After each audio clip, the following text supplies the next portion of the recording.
Paul's deep. Paul's deep.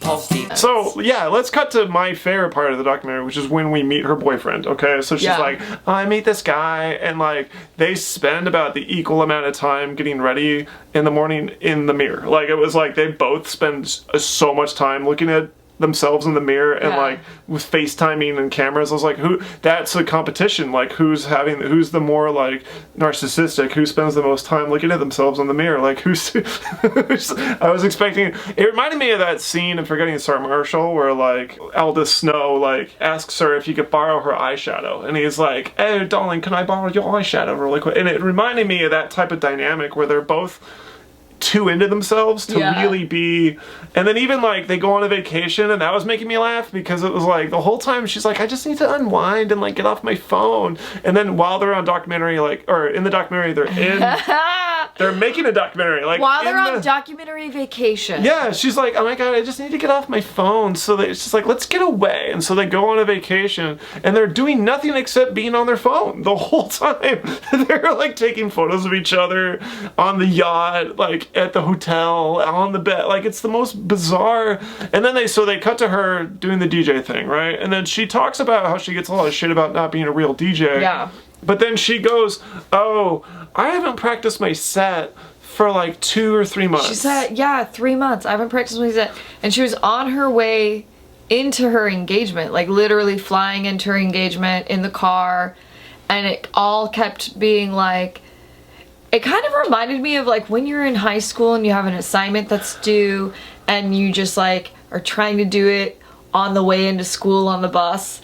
And like all your friends are catching you up on the shit that happened over the weekend. You're like, shut the fuck up. I have to write this essay like right now. Like everyone be quiet. Like only shout out facts about history right now because this is what has to get done. You know? Oh, and you're trying to and you're like sitting there trying to get your like work done. Yeah, and then you have to turn in something, right? But her boyfriend is like, hey, look at me, look at me, look at me, look at me, look at me. She's like, shut the fuck up. You know I haven't prepared for 3 months and I'm about to perform.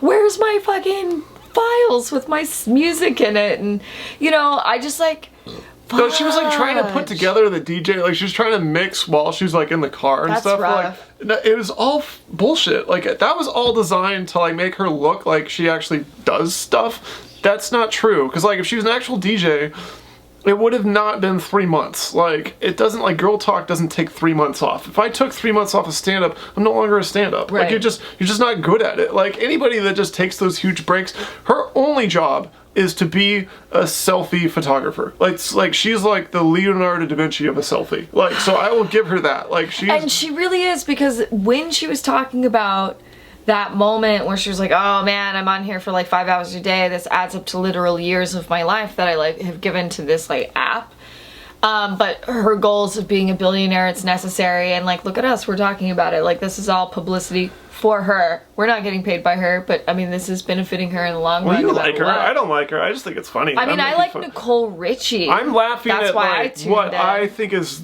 the stupidest stuff, where they sell you this idea that like, oh, she's actually like, okay, so if she spent less time on Instagram and was actually spending time mixing music. The DJ thing bums me out the most. That's where I found that part of the documentary made me laugh the hardest, because I just know the amount of work that it takes to like learn how to spin records and stuff. It's like spinning records is like learning guitar or like the bass or drums. It's like any other instrument. Like, you get out of it what you put into it. And I think everybody forgets that like back when we were kids, like in high school, she put out a CD as like a singer. So she's tried to do this before. I think she likes music. I think she likes being in the spotlight. I think that that's what she likes more than anything. She's like, yeah. I think she wants, because there was like a part where she stopped playing the DJ stuff, right? And she just went out and danced. She's like, fuck yeah, in front of whatever, like. And then a guy came up and like twiddled with the knob. I feel like fuck, everyone thinks I'm not real. I feel like she called the country, like she called it, like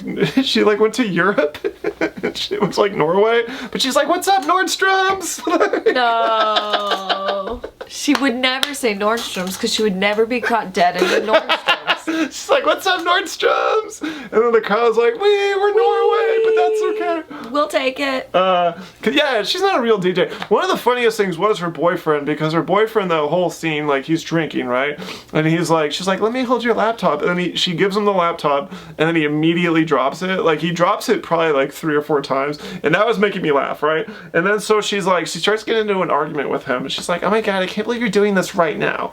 And then I was watching their lips, okay? So I rewatched this part, like, I rewound it, and their whole argument is fake. Okay, because he's like, he's saying this stuff, his lips aren't moving, it's a voiceover, it's done with ADR. So that means that, like, yeah, go back and rewatch the documentary. What the fuck? Are you serious? Right, so they're not actually fighting on the way up to her playing that thing. Like, and then she's like, take away his pass, take away the pass, right? And then so he doesn't say anything. Like, if you watch his lips, he doesn't say anything, but like, you hear his voice, so they dubbed in whatever argument they were probably having in the green room. Whoa. What? Okay, so they were having some argument, clearly, in some other place, right? But they wanted to ramp up that drama, and that's why you're being manipulated by it. It's not real. The whole thing is fake. So I give her I give her some credit for, like, Paris got me again! Yeah, it's not real. So they're like leading into this thing, and then she's like, what up, Nordstrom's? And like presses the button, and then she's like, take away his pass, and then they show him like being loaded into the car. Yeah, he was like being like just shoved in a box. Right. And so that was like her breaking up with him, because she and then she got a new... And then like the next day, like, she's like, oh my god, like, I had to do the meanest thing to him, like, I had to take away his artist guest pass. It's just like, that was fucked up. She's like, I had to take the privilege away of like being able to go backstage and like have good waters in the background. So she's like, you know, every boyfriend that I've ever had, you know, ends up like going through all my stuff. So like, she's like, I have to get a new laptop, because eventually my boyfriend, he like knew my password and probably went through my stuff. So she's like, and then earlier in the documentary, she like established that she's only had like a little bit, like only a few boyfriends. She's like, you know, ever since my you know, work camp prison camp thing that I had to be at, like, I can't trust anybody. I have a hard time being with anybody. And like, that's another thing she explains to her sister, who's like, you know, all these guys, like, eventually, like, they just feel emasculated because I'm just such this boss bitch that was given money that like they just can't handle it, right? So like, okay, so you buy that, you're like, oh, poor thing, like, she's only had like a few boyfriends. Oh, then that one guy that like filmed her, oh, it's sad. And then you see she's like, I buy a new laptop for every boyfriend I have, and then they cut to all the laptops, and it like goes up. It's like as high as as high as the door, and it's like it's this huge stack of laptops. It's multiple stacks of laptops. So she's had a fuck ton of boyfriends. That's so funny. She's had so many boyfriends. So she's had at least a boyfriend for every year that she's been alive. Like, there's easily... I was like, that's a lot of boyfriends. And she's had a laptop for every boyfriend. There's at least 3 stacks on the ground. It's so silly. She's like a cartoon character. It's so funny.